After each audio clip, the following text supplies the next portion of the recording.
પલટો આવ્યો છે। આકરી ગરમી વચ્ચે દાહોદ જિલ્લાના વાતાવરણમાં પલટો આવ્યો છે અને સવારથી જ ભારે પવન સાથે વરસાદી ઝાપટા પડ્યા। ઝાલોદ, લીંબડી, સુખસર, ફતેપુરા અને સંજેલી સહિતના વિસ્તારોમાં વરસાદ વરસ્યો છે। ભારે પવનને કારણે ગ્રામ્ય વિસ્તારમાં અનેક વૃક્ષો ધરાશાયી થયા છે અને વૃક્ષો જમીનદોસ્ત થતા કેટલાક વિસ્તારોમાં વીજ પુરવઠો પણ ખોરવાઈ ગયો છે।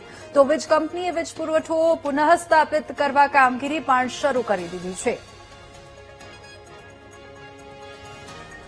તો વૃક્ષો જમીનદોસ્ત થતા કેટલાક વિસ્તારમાં વીજ પુરવઠો ખોરવાયો છે। વહીવટીતંત્ર કામે લાગ્યું છે વીજ પુરવઠો પુનઃ સ્થાપિત કરવા માટે અને દાહોદ જિલ્લામાં વાતાવરણમાં પલટો આવ્યો છે। આ તસવીરો દાહોદથી સામે આવી રહી છે। ભર ઉનાળે વાદળો ગાજ્યા છે અને ચોમાસા જેવો માહોલ સર્જાયો છે। ભારે પવન ફૂંકાયો છે, વીજપોલ ધરાશાયી થયા છે, વૃક્ષો ધરાશાયી થયા છે। વધુ વિગતો સાથે સંવાદદાતા દક્ષેશ આપણી સાથે ફોન લાઈન પર જોડાઈ ગયા છે। દક્ષેશ, ભર ઉનાળે ચોમાસા જેવો માહોલ દાહોદમાં છવાયો છે, શું વધુ અપડેટ?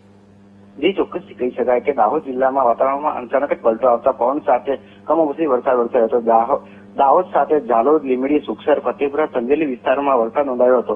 પવન વૃક્ષોને ધરાશાયી થયા હતા। અનેક જગ્યા ઉપર વીજ પુરવઠો પણ ખોરવાયો હતો। હાલ વહીવટીતંત્ર દ્વારા વૃક્ષો અને વીજ પુરવઠો કામગીરી શરૂ કરવામાં આવી છે। જી, બિલકુલ દક્ષેશ, આભાર સમગ્ર માહિતી બદલ।